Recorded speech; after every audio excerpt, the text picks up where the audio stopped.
Welcome to aura academy. नमस्कार, मैं करण सिंह आप सभी का बहुत बहुत स्वागत करता हूँ challenges to Congress system and restoration of the Congress system, मतलब चुनौतियां और उसका पुनर्स्थापन। ठीक है, सो कांग्रेस सिस्टम आपने देखा पहले चैप्टर में और दूसरे चैप्टर में कि कांग्रेस कैसे अपना वर्चस्व बनाती है, और फर्स्ट जनरल इलेक्शन जो होता है 1952 में, और सेकंड जो होता है आपका 1957 में, और थर्ड जो होता है 1962 में। इन तीनों में ही कांग्रेस क्या करती है, बहुत ही भारी अंकों से जीत प्राप्त करती है। उस समय कांग्रेस के मुख्य नेता कौन होते हैं, तो नेहरू की मृत्यु 1962 के बाद जब चाइना और भारत का युद्ध होता है, भारत चीन युद्ध, इसके बाद हार जाते हैं भारत इनके नेतृत्व में, जिसकी वजह से ये डिप्रेस्ड हो जाते हैं और भी बहुत सारी चीजें होती हैं, इनके हेल्थ इश्यूज आ जाते हैं, जिसकी वजह से 1964 में इनका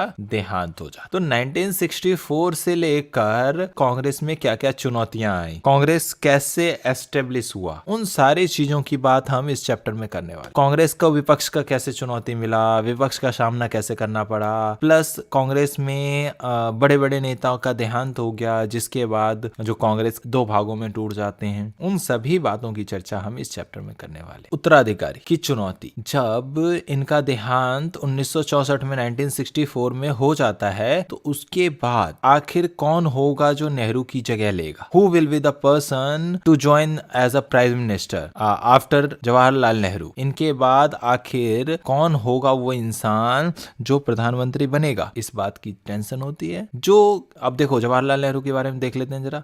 14 नवंबर 1889। अब यहाँ से एक क्वेश्चन और, 14 नवंबर जो है वो बाल दिवस के रूप में मनाया जाता है हर साल, ठीक है, तो ये भी याद रखना है, बाल दिवस। अब देखो इनका निधन होता है 27 मई 1964 को, 1964 को ऑन द 27 मई सुबह भारत के पहले प्रधानमंत्री जवाहरलाल नेहरू का निधन। और ये जो थे ये सबसे ज्यादा टाइम तक प्रधानमंत्री रहे थे, 16 साल 9 महीने 12 दिन, अब तक का हाईएस्ट। इनके बाद कोई भी ऐसा प्रधानमंत्री नहीं हुआ जो 16 साल 9 महीने और 12 दिन तक का आंकड़े को पार कर सके। ठीक है, नेहरू के नाम आज भी लंबे समय तक प्रधानमंत्री बनने का रिकॉर्ड रहा है। अब इनकी मृत्यु के बाद जो भारत में हलचल मचती है, तो उन सब चीजों की देख लेते हैं जरा।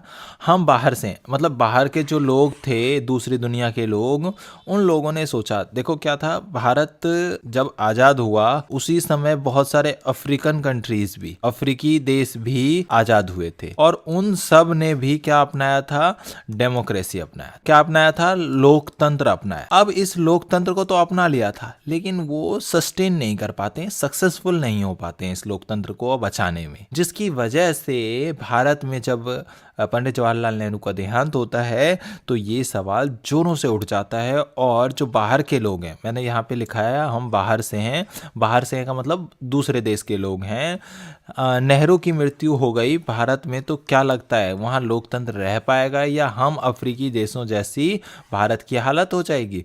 मीन्स अफ्रीकी देशों में भी क्या था, डेमोक्रेसी थी, but they were not successful. तो यही सवाल आसपास के जो देश होते हैं, दूसरे देश, उनके मन में ये सवाल उठती है। तो देखो नेहरू जी की मृत्यु हो गई भारत में, उनके बाद क्या लोकतांत्रिक तरीके से अगला उत्तराधिकारी रह पाएगा। मीन्स इन सभी का सवाल था जो बाहरी देश हैं कि अब इनके मृत्यु के बाद क्या भारत में ये चीज जो लोकतांत्रिक तरीका है वो सस्टेन कर पाएगा, कौन होगा जो अगला प्रधानमंत्री के रूप में चुना जाएगा, और वो चुना जाता है अगर तो लोकतांत्रिक तरीके से चुना जाएगा या नहीं, ये सारे सवाल होते हैं। अब देखो क्या था, अफ्रीकन कंट्रीज में जैसे ही आजाद होते हैं तो वो लोकतंत्र अपनाते हैं, लेकिन लोकतंत्र को बचाए रखना उनके बस की बात नहीं रहती, जिसकी वजह से वहां दोबारा से बहुत सारे अराजक तत्व जो होते हैं, जो आपराधिक तत्व कह सकते हो, जो अपराध करते हैं, उनकी वजह से क्या था, वहां पर सेना की सरकार हो जाती। तो यहाँ भी वो लोग इसी आस में थे कि भारत असफल अगर रहेगा तो वहां किसकी सरकार बन जाएगी? सेना की सरकार बन जाएगी। जो कि क्या भारत में सेना की सरकार बनना संभव था? ऑब्वियसली संभव हो सकता था अगर चीजें सही तरीके से अडॉप्ट नहीं की जाती, लेकिन भारत में सारी चीजें लोकतांत्रिक व्यवस्था में बनाई गई थी, जिसकी वजह से भारत में सेना का शासन लागू नहीं हो पाया, क्योंकि लोकतांत्रिक व्यवस्था जो है वो भारत की बहुत अच्छी। अब देखो, इस समय भारत में बहुत सारी प्रॉब्लम्स भी थी जिसका सामना भारत कर रही थी, जैसे बहुत सारी कठिनाइयां आ चुकी थी, गरीबी, गैर बराबरी, सांप्रदायिकता, क्षेत्रीय विभाजन। मीन्स यहाँ लोग बहुत ज्यादा गरीब थे। जब भारत आजाद हुआ तो भारत की जीडीपी वो बहुत कम थी, 0.5 या फिर 3% के बीच में थी, 0.5 to 3% के बीच में। अब भारत में पॉवर्टी वॉज मोर देन 50%। तो ये सारी चीजें जो थी, जिसकी वजह से क्या था, भारत में गैर बराबरी। मीन्स कोई, किसी के पास तो बहुत पैसा, किसी के पास कुछ नहीं, तो ये गैर बराबर। सांप्रदायिक मीन्स सांप्रदायिक, 2 रिलीजन से ज्यादा भारत में रहते हैं तो ये आपस में अगर कभी लड़ते हैं तो उनको सांप्रदायिक बोला जाता है। कम्युनल, क्या बोला जाता है? कम्युनल। अब भारत जब आजाद हुआ था तो भारत को 2 भागों में बांट दिया गया, एक था आपका पाकिस्तान और दूसरा था भारत। तो ये जो था वो धर्म के आधार पर बांटा गया था, रिलीजन के आधार, जिसकी वजह से ये धार्मिक दंगे होते हैं, उसी को बोलते हैं सांप्रदायिक दंगे या फिर कम्युनल रायोट्स। ठीक है, तो ये समस्या उस टाइम उत्पन्न हो जाती है, जिसके बाद क्या होता है, भारत में ये सारी समस्याएं आप देख पाते हैं। गैर बराबरी है, सांप्रदायिक मतलब अलग अलग रिलीजन के लोग रहते हैं यहाँ पे, इनका विभाजन जो है, क्षेत्रीय विभाजन, कोई कहता है कि मैं बिहार का हूँ, कोई कहता है ये उत्तर प्रदेश का हूँ, तो ये क्षेत्रीय विभाजन है। कोई कहता है मैं साउथ का हूँ, कोई कहता है मैं जम्मू कश्मीर का हूँ।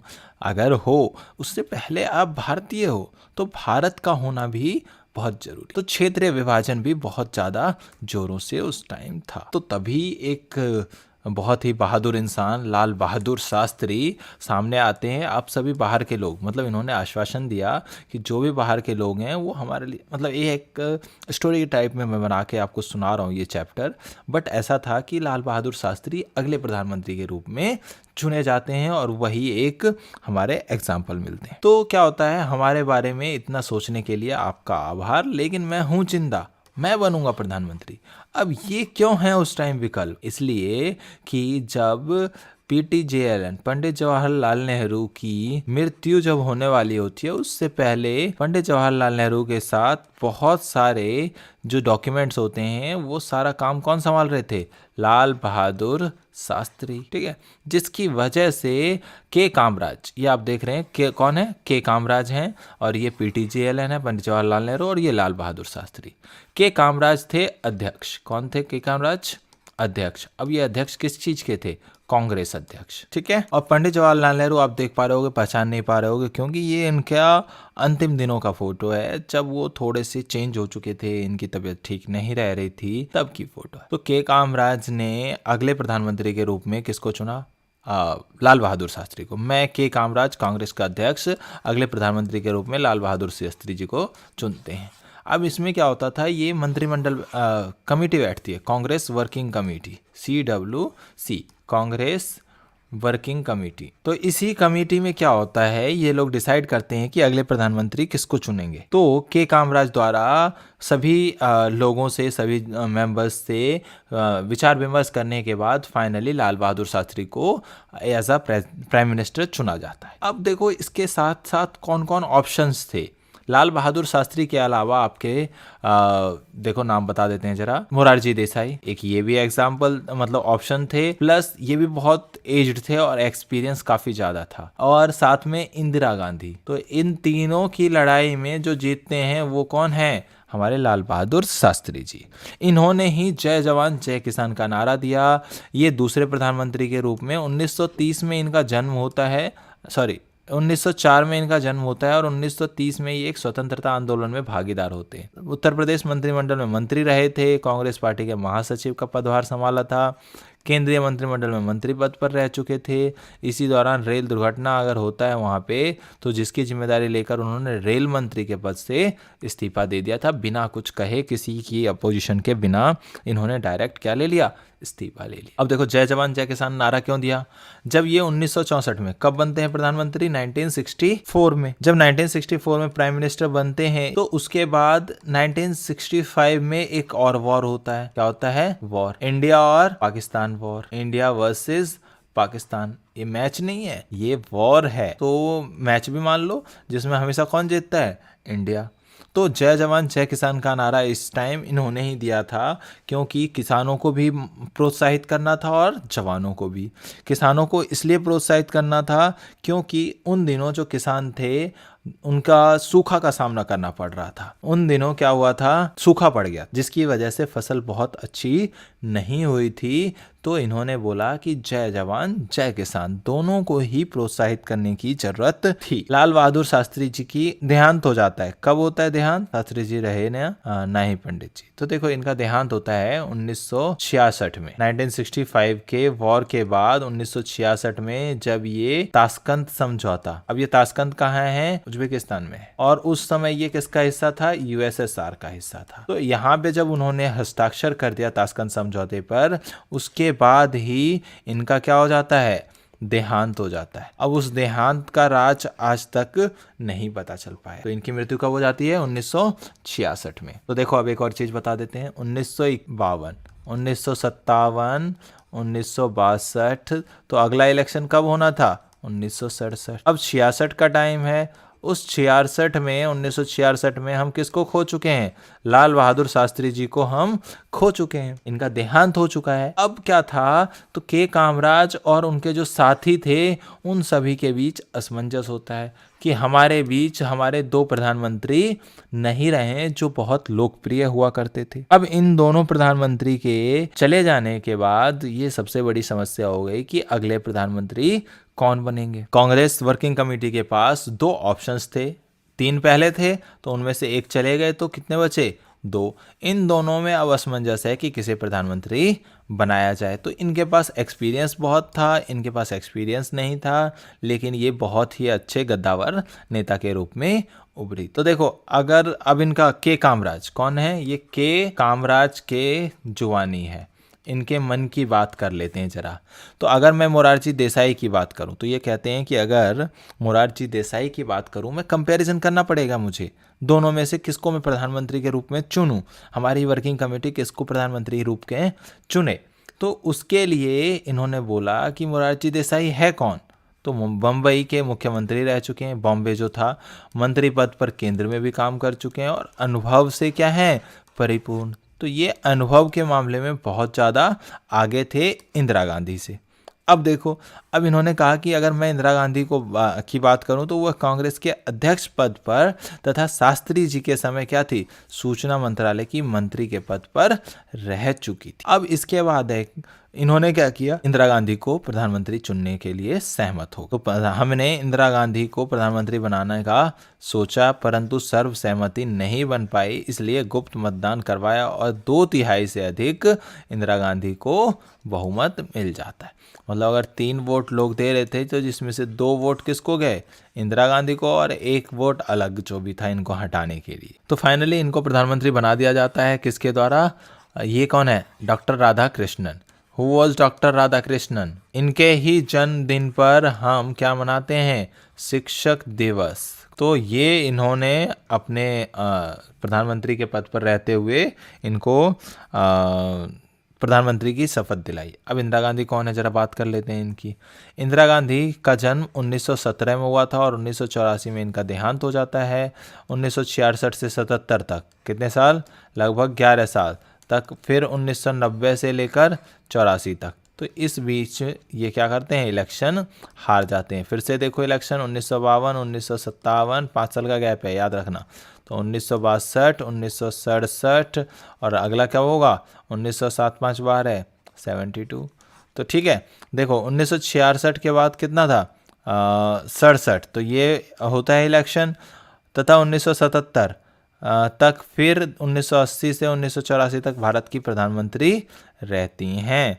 युवा कांग्रेस कार्यकर्ता के रूप में स्वतंत्र आंदोलन में भागीदार भी रही हैं। इंदिरा गांधी को चुना ये सोच के कि हमारे हिसाब से चीज़ें होंगी। इन्होंने बोला कि के कामराज ने ये एक्सपीरियंस ज़्यादा इनको था नहीं राजनीति का। इस पर्पज से इन लोगों ने किसको चुना, इंदिरा गांधी को, और मोरारजी देसाई को इन्होंने नहीं चुना। अब क्योंकि परिस्थिति की मांग ऐसी थी कि मुझे 1 साल के बाद, अब ये इंदिरा गांधी की जवानी है, कि इन्होंने कुछ चीज़ें बहुत स्ट्रिक्ट कर दी थी। क्या रीज़न था जिसकी वजह से इनको स्ट्रिक्ट करना पड़ा? तो इन्होंने बोला परिस्थिति की मांग ऐसी थी कि मुझे 1 साल के बाद आम चुनाव। तो कब? ये 1966 में पहली बार प्रधानमंत्री बनती है, और अगला इलेक्शन कब होना था? 1967 में। तो 1 साल के अंदर अंदर इनको अपनी पार्टी को खड़ा करना था, तो इसलिए पार्टी पर इनको दबदबा बनाना जरूरी था। अगर ये दबदबा नहीं बनाते तो इनकी पार्टी बिखर जाती। तो चौथा आम चुनाव ये, और 1971 का आम चुनाव, ये हम अगली वीडियो में अच्छे से कर लेंगे।